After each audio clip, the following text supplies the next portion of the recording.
Hey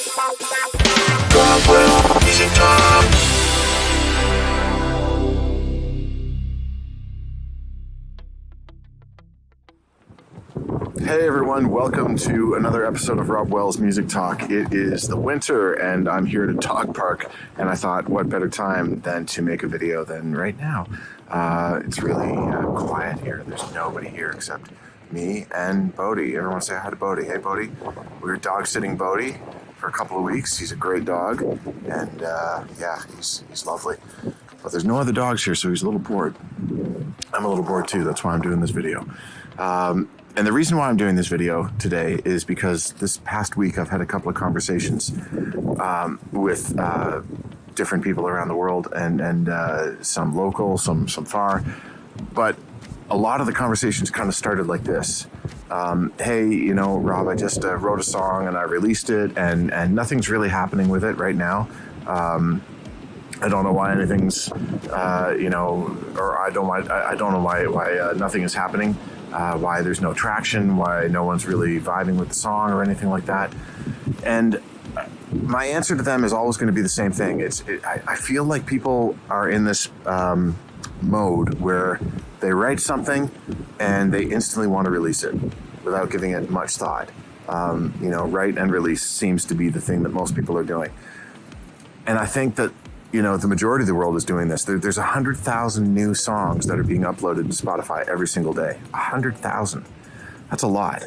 And if you're just writing and releasing your music without giving it much thought, then you're kind of one of those 100,000 that is releasing your music into the world and not seeing too many benefits from releasing that music. I went through this whole thing, and I'd love to share it with you today as well, just how I really believe that instead of writing a song and releasing it, I really, really, really feel that you should write a song and hold on to it. And don't be in a rush to release it. Don't just release the last thing that you wrote. Wait, be patient, totally wait. When you write something, just hold on, put it in a folder, of I really like this songwriting experience. I really enjoyed the process. I like the outcome of it. But then I would go on and I would write more songs. I would write more and more and more songs. Instead of just releasing everything that you've just written. Just write a whole bunch of songs. I would write 50 songs. I would write 100 songs. I would write 200 songs. I would even write 500 songs before I start releasing anything. The whole point is that the last song that you just wrote may not be your greatest hit. It may not be the strongest material out there for you.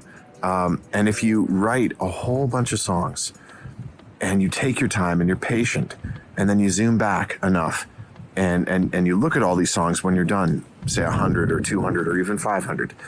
When you look back at all these songs, you can then be really choosy about these songs and say, okay, right, I've just written 500 songs. Which songs out of all of these are the absolute favorite songs where I just feel like these are really me. These are the strongest things that I ever could have done.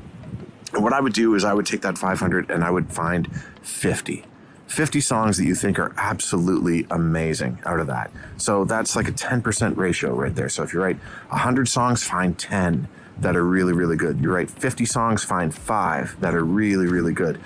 And really go back into those songs and just, you can even make folders if you want. You can make a folder that says absolutely yes. You can make a folder that's maybe, and you can make a folder that's no. And start listening to your songs and be really brutal with your songs. Be really critical and just think, is this an absolute yes song for me? If so, put it in that folder. If this is a maybe song, put it in that folder. If this is a no, put it in the other folder. It doesn't mean that those songs going into no or maybe will never be used for anything. They could totally be used for other things, but I would want you to find all the songs that just say yes. Yes, yes, yes, yes, yes. These are absolutely the most important and best songs that I could possibly do. Do that. And then from those 5 or 10 or 50, whatever, start producing those. That's another thing that I want to bring up too, is just don't produce everything that you write. Don't spend all this time producing something that may not go anywhere. Wait until you've got the gold, and when you've got the gold, then start working on the productions for those. Rather than producing all these other songs that basically are just okay songs, or maybe they're bad songs, whatever you want to call them. Don't spend time, don't waste any time producing those things. Wait until you've got the gold and start producing those. Then once you've got your 5, your 10, your 50 songs and they're all produced, then start being really choosy and say, okay, out of these 10 songs, which are my top 3? Out of these 50 songs, where's my top 10? And really start focusing on those. And then out of those top 10, where is my number 1, 2, and 3 song that's in there? Where is the best song that I can? And really just, start doing things like this. Start doing exercises like this and start releasing only these things, only these bits and pieces of material that you're creating all the time. Don't release everything.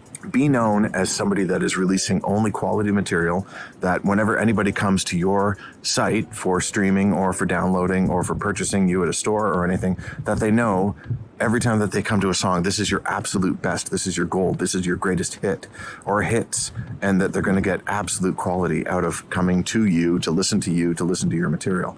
That's the secret. That's the secret. That's the way to get above these 100,000 songs that are being uploaded every single day. How do you rise above? How do you rise above the rest? You rise above the rest by finding your gold, finding your greatest hits, and only releasing those.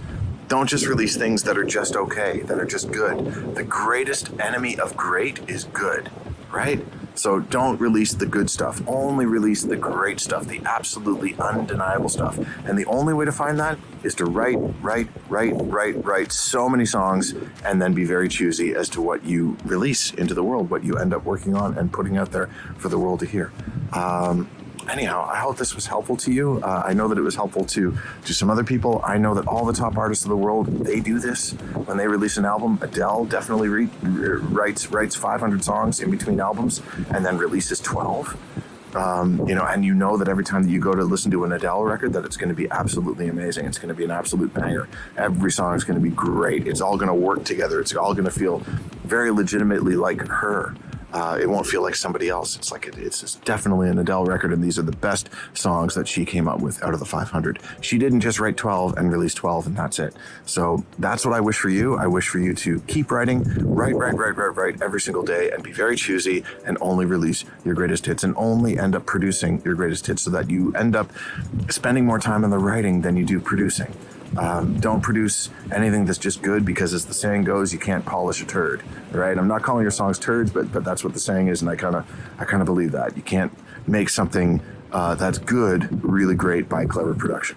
I don't think so. Not really. Maybe some people will argue against it, but I need a great, fantastic song before I start producing. Okay, that's it for today. Thank you for watching. Thank you for joining me here in Winter Wonderland in the dog park. And Bodhi is still the only dog here. He's over there somewhere. All right, take care. We'll see you later. Talk to you soon. Bye-bye.